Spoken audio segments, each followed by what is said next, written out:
Dear friends, dear guests, Your Excellencies, dear colleagues, dear sisters and brothers, it is really my privilege and my honor to welcome all of you who are here, welcome those who follow us online, and also welcome those who will come.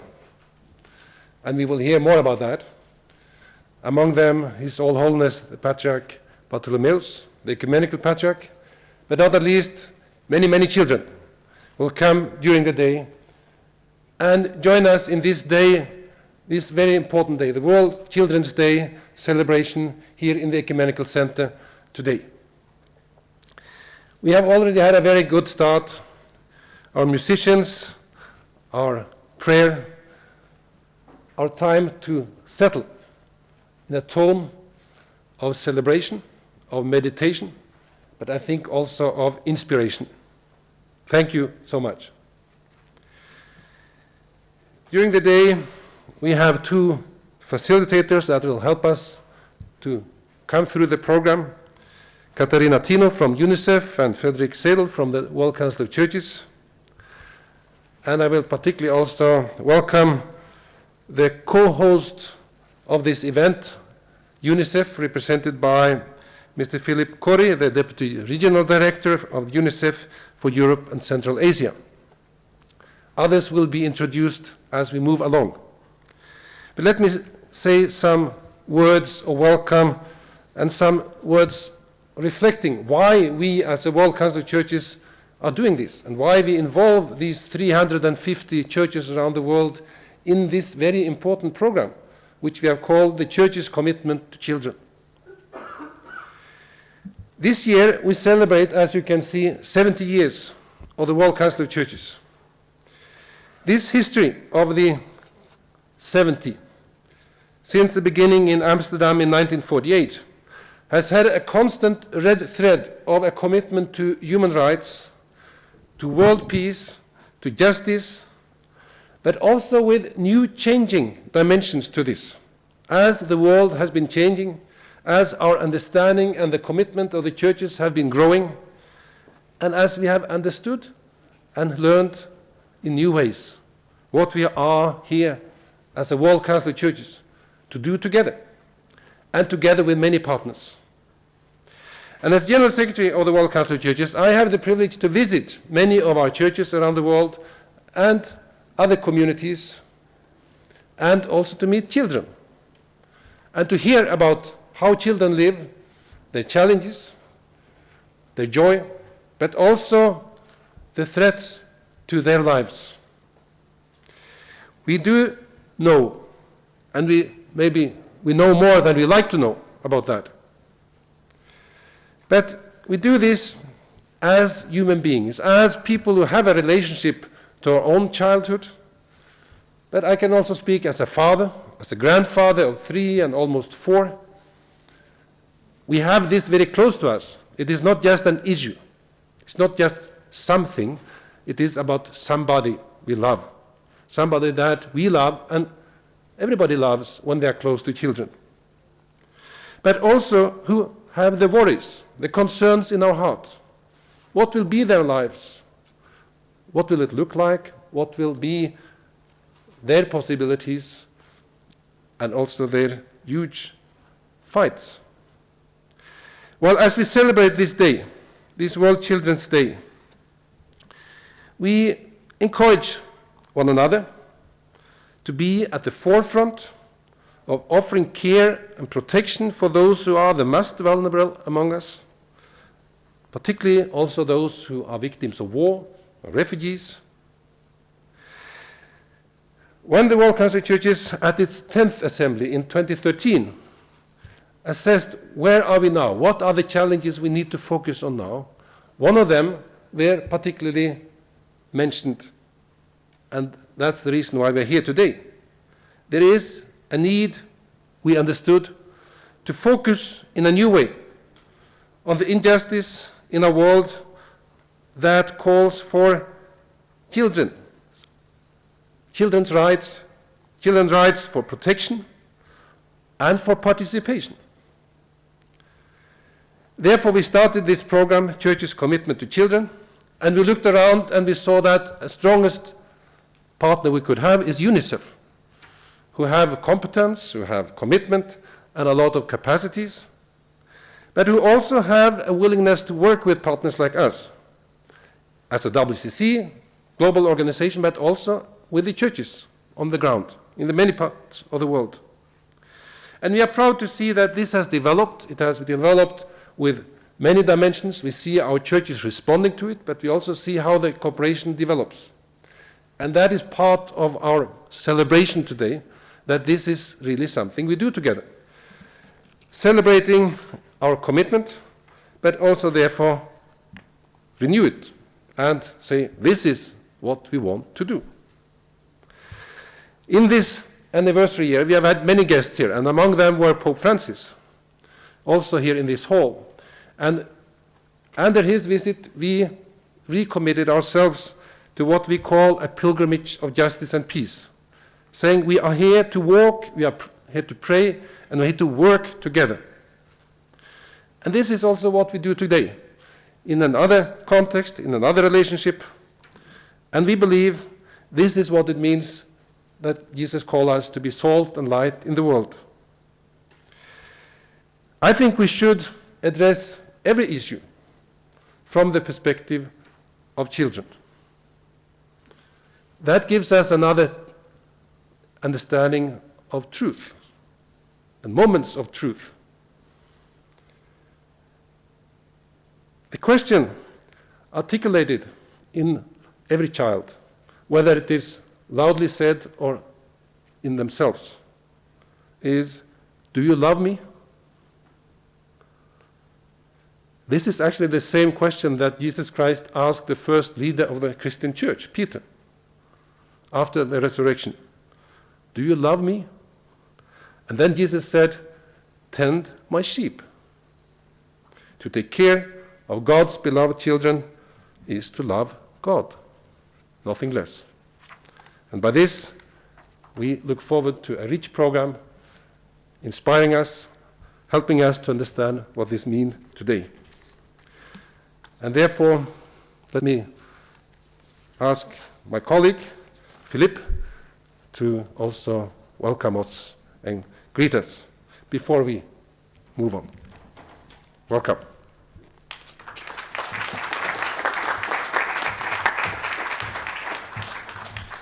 Thank you very much. First, I'm very, very happy to be here with you. The last time I came in this room was 28 years ago. I was calculating. I've been working 29 years with UNICEF. And I started when I was young in Geneva for the Convention on the Rights of the Child. At the time, nobody believed in it. Even UNICEF. UNICEF was very concerned that it would politicize the organization. And UNICEF is neutral. And we were very concerned that we would lose the access to children in some tough situations. So we have, almost fired every day because it was a new idea. Non-governmental organization, the World Council of Churches, were there. I remember those days of lobbying together, every single member state, because everybody had, reservation on these aspects, and every religion was also having different views. And we knew that if we would go, at that time you had the Human Rights Commission. If we would go for a vote, we would lose the vote. Too many provision, reservation. And at that time, I don't know if it's God, but there was a big controversy. It was all about Cuba. Between the Soviet and the United States of America, there was a whole controversy around Cuba. To the point that even the Soviet Union at that time appointed a Cuban as a temporary ambassador in the UN, of course, offending the US, and all the discussions were around Cuba. And the deal we had made with the chair 20 years ago, 30 years ago, 29 years exactly, with the chair who I remember was a Belgian judge, is that they would take the text of the convention like an item on the agenda. No discussion, approval by, applause. So we didn't know if it would work. And you know, we were in the back after month and month of lobbying, tired and not knowing if it goes through. It has to go through the Human Rights Commission so that you can submit this convention to 20 states for signature, and then the ratification process starts. So it was really the most important step. It was here in Geneva. And then when this chair was saying, no, Convention on the Rights of the Child, I don't see any item, I don't remember the number. So it looked like something. So the ambassadors who were there, you know, as children, they all applause. They all stood up and applauded. And the whole room applauded. Most of them didn't realize what they were doing. And the convention was, you know, submitted and approved by accident. And today is the most ratified human rights text in the history of humanity. But it was an accident. So we're very proud of that. I'm very proud to be, many retired. I'm soon going to be retiring as well. So I'm sharing the story of that. Many UNICEF colleagues even don't know that. So it is how it happened. And this partnership between religious leaders and the World Council of Churches was extremely active as well. Made a huge difference. And we changed, and together we promoted the most ratified human rights convention in the world. So naturally, years later, in 2015, this church, Commitments for Children was just a normal officialization, I would say, of what you were actually doing. So this is really, I wanted to tell you the story because it's all about partnership. I'm just 4 months now in Geneva, in my new function. I used to be in a similar function in South Asia. And I was also mobilizing Muslim leaders, Hindu leaders, Buddhist leaders for immunization, for nutrition, for water and sanitation. Getting Muslim leaders saying no child marriage will be done. In Afghanistan, you know, where immunization also for polio is very important. So this partnership with religious leaders is very concrete and open doors and, you know, get us to reach the most vulnerable communities. Always you find religious leaders in those communities to support their communities. They're extremely active. So it's, you know, a very important partnership. As you have said, UNICEF has been from the very beginning partnering with religious leaders. And this World Council of Churches partnership around the commitment for children is very, very precious. In Europe, I have to make you ask, and I did it in Roma, because I was also in Roma to one of your meetings.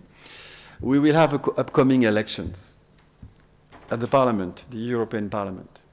And we see, you know, nationalism, xenophobia, racism growing.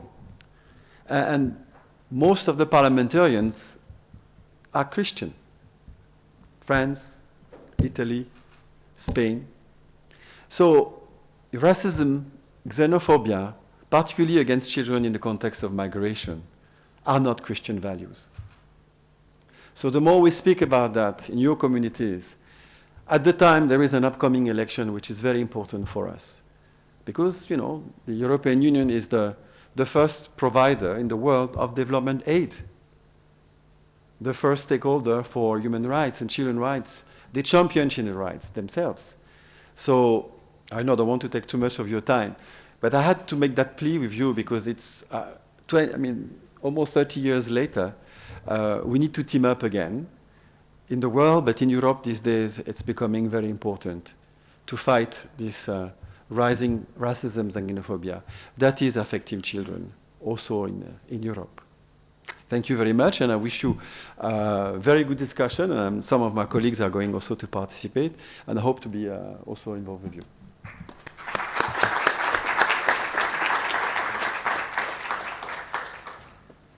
Thank you very much, General Secretary. Thank you very much, Philippe Cori. I would now like to welcome Masimba Kuchera, member of the Commission of Churches on International Affairs, to convey to you the journey of the Church's commitments to children, in which Masimba Kuchera from Zimbabwe has played an essential role. Over to you, Masimba.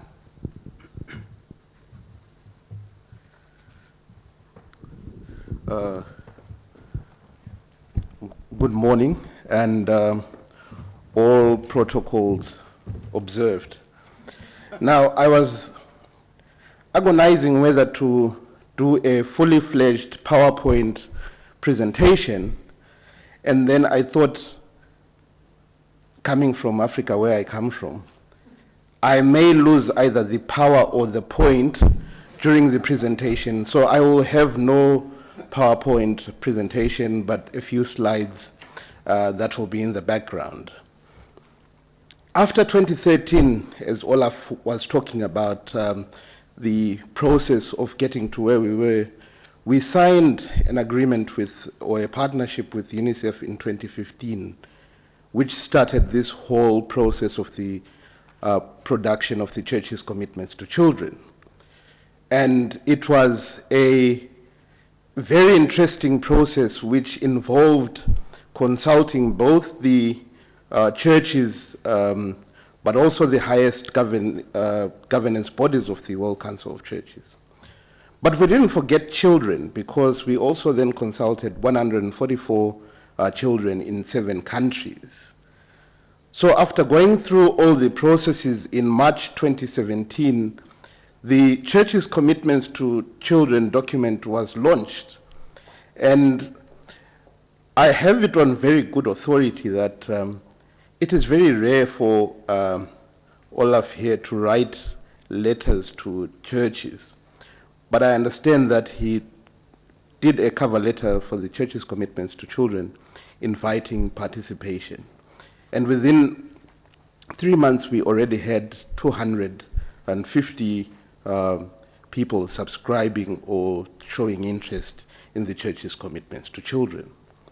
It was produced in English, Spanish, German, and French, but there are also churches who want to have it translated into languages like Korean, Arabic, Norwegian. So you can see the interest that it has already gathered within the year and a half since it was launched, and 29 years since it started, according now to what Philippe has told us. So it is gathering pace, Philippe, and I think it will pick up pace. As that has been happening, what we also have done is that there have been a number of, in terms of organizations who have shown interest. The Christian Council of Asia, Christian Conference of Asia has shown interest, and through our UNICEF partnership, they are also talking with UNICEF to roll it out in Asia. The World Methodist Council have also played a huge role in terms of supporting the Church's commitments to children. The Reformed Church in the United Kingdom, and the Church of South India. Now, there are many of these partners who have supported this process, including our CCIA commissioners. The numbers are just astounding. I mean, there are about 450 individuals and groups who have sought to participate within this process in one way or the other, taking advantage of the tools and documents that the World Council of Churches have also put on their website in terms of establishing church-to-church partnerships. But what has happened so far is that after all these achievements that I've talked about, we were having annual partnerships with UNICEF, but in this year, 2018, the partnership was extended to being a 4-year partnership. And this also then gives us time to, and an ability to do more programs working with the country offices. And there are a number of countries already where, through collaboration, the Christian councils and churches are rolling out the Church's commitments to children. Countries like Argentina, Malawi, Tanzania, Sierra Leone, Nigeria. There are about 12 of these countries where already the partnerships have also begun to happen at a national level. And I think that list will expand as years go by. We've also, as we talk about the Convention on the Rights of the Child, we also managed to make a presentation to the African Committee of Experts on the Rights and Welfare of the Child, which is an African Union committee formed on the basis of the Charter of the Rights and Welfare, the African Charter of the Rights and Welfare of the Child. So already what we have done is, in addition to taking the commitments to churches, we are also looking at taking it to governments, both in Africa, in Asia, so that we also have those linkages, those organic linkages. By the way, my comment around the church's commitments to children is that it is a living document. It is not cast in stone, and churches can adapt it in however way they want, so that it suits what their needs are. And this is what we are seeing through the various examples of participation in the various churches and in the various consultations that we have taken part in. So the question, which is the final question, is where do we go from here? The future is bright. The work is still a lot. I hope it will take us less than 30 years to do as much work now than it took us from the adoption of the convention to the signing of the partnership. The WCC remains committed with UNICEF to providing a better space, a safe space within and outside the church environment for the child. And I think that the model and partnership that we have used of having the World Council of Churches through its membership base, UNICEF through its technical expertise coming together, seems to be yielding a lot of fruit with very, very little in terms of resources. But I'm sure that will also, with time, be scaled up. At this point, as I leave, may I wish the children of the world Happy Children's Day, and also make a very bold promise and pledge on behalf of all those who I have and have not consulted, that the church remains prepared to continue making the church a safe space for children. Thank you very much.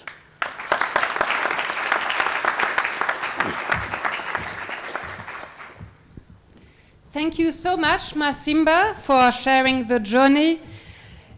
I would now like to ask Deputy General Secretary, Professor Dr. Isabel Alvaro-Piri, to come to the floor, as she is the moderator of our session on the topic ending violence in and through schools.